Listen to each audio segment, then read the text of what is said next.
I have the honor of introducing our next speaker, Rosemond Sarpong Owens, who is a gifted speaker and humorist. She says that she sees a silver lining in every cloud. I just love that. Rosemond is currently the Director of Racial and Health Equity at Blue Cross and Blue Shield. Born in Ghana, West Africa, she is a graduate of the University of Ghana, majoring in French, Spanish, and linguistics.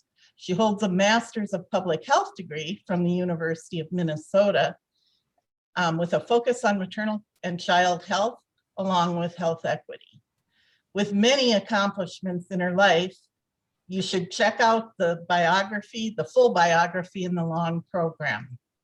Rosemond provided us with an intriguing story around Kinty cloth, complete with a song to kick off our conference yesterday. We are fortunate to have her today as a speaker. And a special thank you, Rosemond, for co-chairing and the planning committee for this conference. Welcome. Good morning. Thank you, Kathleen. In Ghana, I would say to you, Medase. Can remembering we are kin be an antidote for dismantling systemic racism? These are the lessons I learned from becoming a grandmother to ducklings. Racism is dead. Wait, what?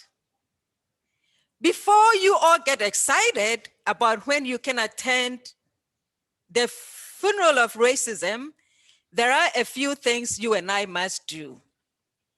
You see, racism is not going to die a natural death.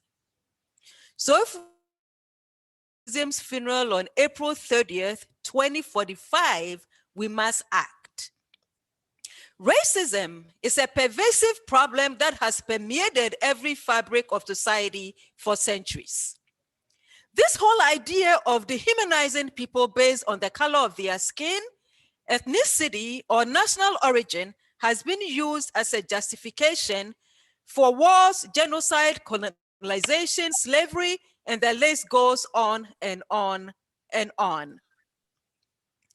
It looks like many of the major ills of society can be attributed back to racism. What is different, however, is today we are talking about it openly, which wasn't always the case. At least now every institution of reasonable repute has declared racism a public health crisis.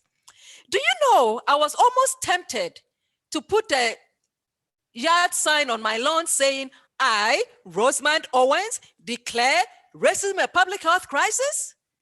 But I sort of didn't do it because I wanted my neighbors not, so anyways.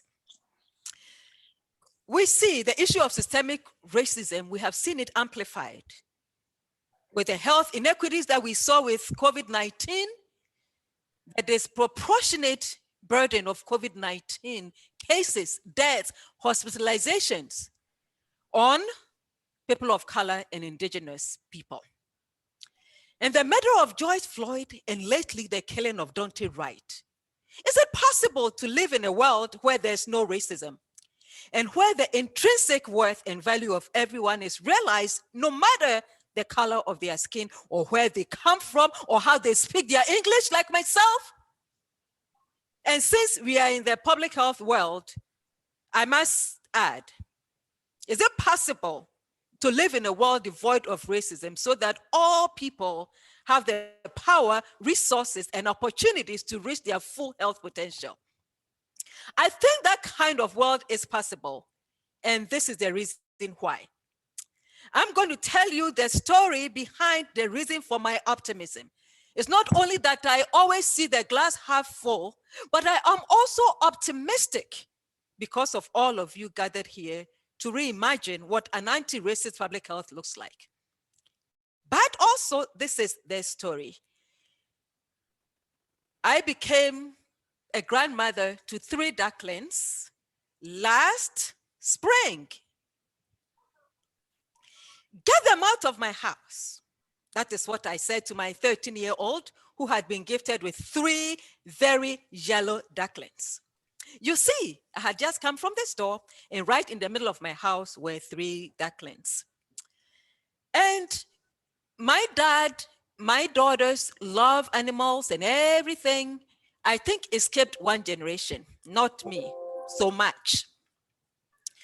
So I had to make a truce with my daughter because here she was sheltering at home in the middle of a global pandemic. What's a 13-year-old to do?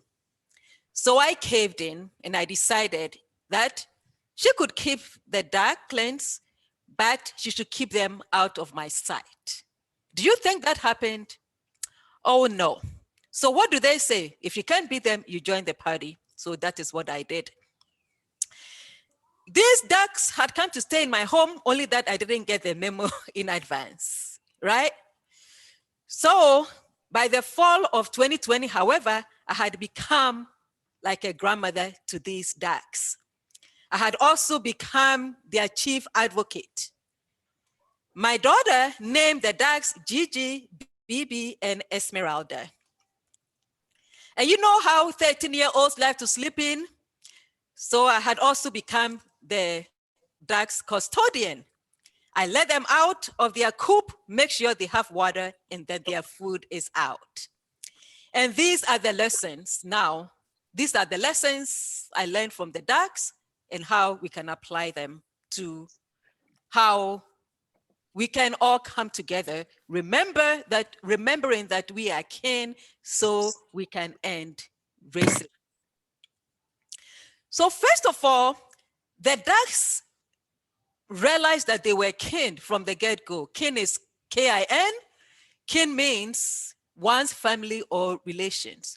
So you know, when you buy ducklings from a store, you never know which mother they came from.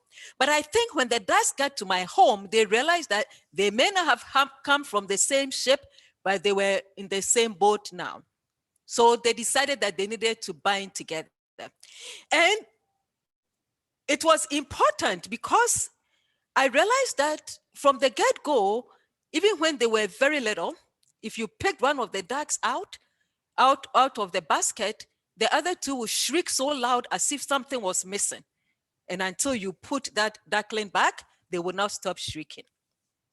And as they grew, so the first is they remembered that they were kin. The second one was they looked out for each other.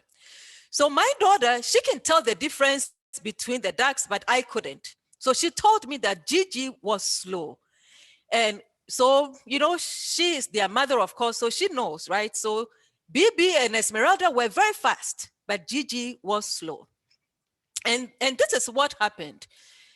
So we ended up building a coop for them. You see, ducks this big, you can't keep them in your house. So they were in our backyard, and we built a coop for them. And somehow, Bibi and Esmeralda managed to learn how to escape from the coop. But Gigi didn't know how to escape from the coop. So what they would do is when they escape from the coop, they won't go anywhere. They will stand by the coop and quack. They will quack loud till I come and get them out. And when I come and open the door and Gigi gets out, they will do like a little ducky dance and celebrate. And then they will go off their merry way and do their thing. So they also learned how to celebrate when they felt that their other duck was liberated, right? So they celebrated. Now let me draw some applications to the lessons I learned from the duck and what it has to do with how we can dismantle systemic racism. The impact of racism is tremendous and cannot be changed overnight. This is something that has taken centuries to build up and is going to take centuries. It's going to take time. We hope it's not centuries and a lot of effort to tear down. However, the simple lessons I learned from the ducklings tell me that there's something each and every one of us can do.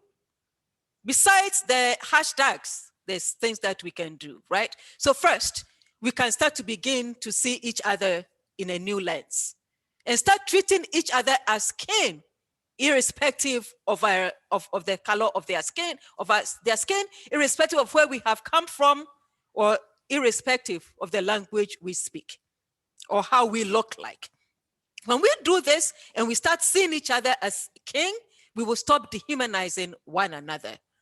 And most importantly, we will be concerned about those of us who experience historical disadvantage and mistreatment of racism, and those who are the brunt of racial and health inequities, and we will start to do something we will start to help out, to do something as we would do to help a relative.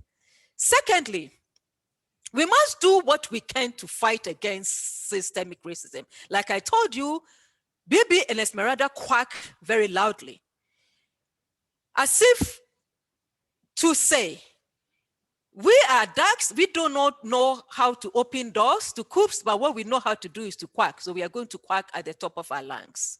How does that apply to us? Many people are saying they don't know what to do about racism, so all they do is to read about racism.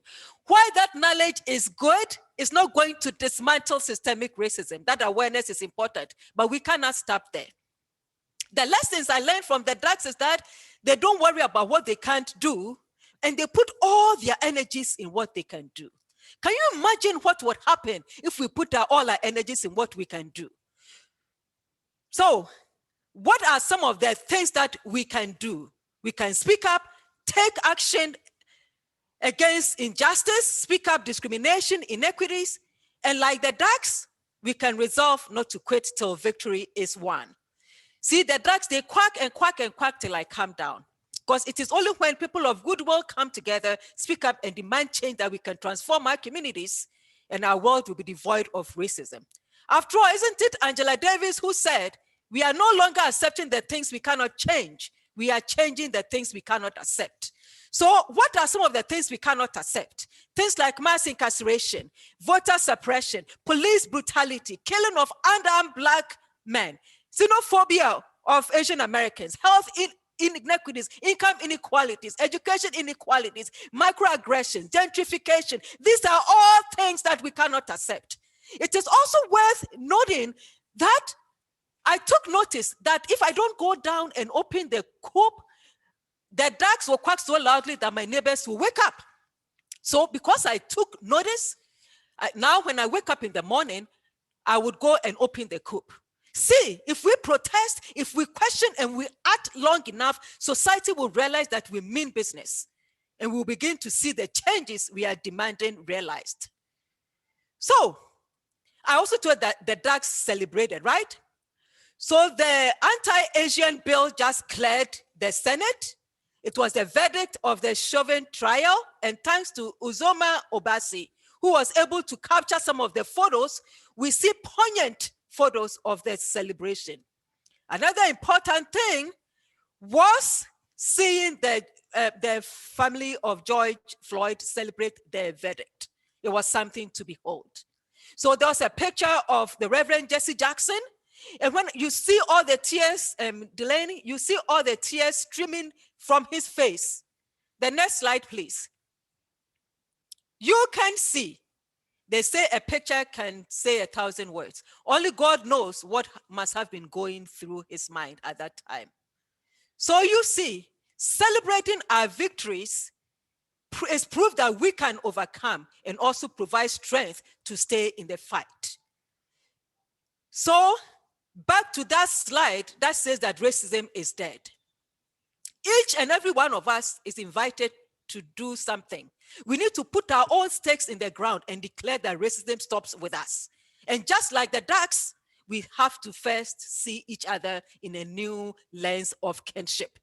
Dr. Martin Luther King said, we either learn to live as brothers or perish together as fools. So I'm going to take a few minutes here.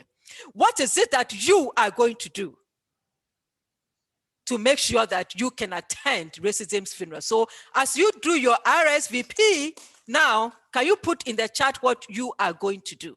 Let's take a minute or two to fill the chat with what we are going to do so that we can be qualified to attend racism's funeral.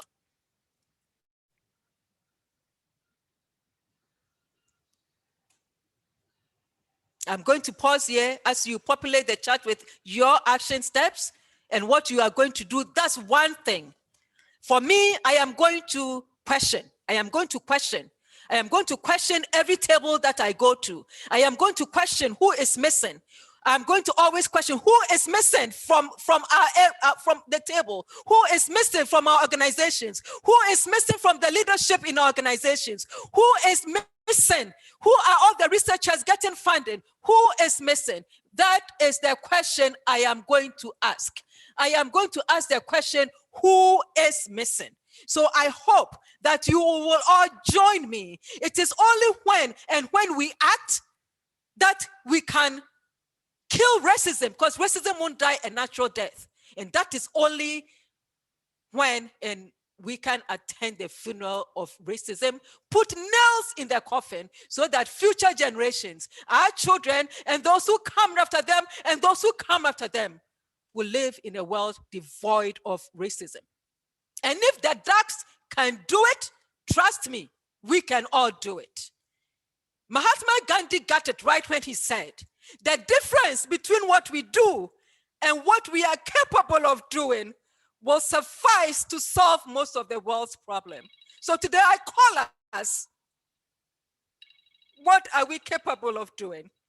And I would add, we are capable of doing what we can to end systemic racism.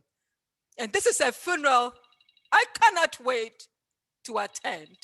I want to thank you so much for indulging me today. A luta continua. The struggle continues. But because you and I are together, the struggle will end. Thank you.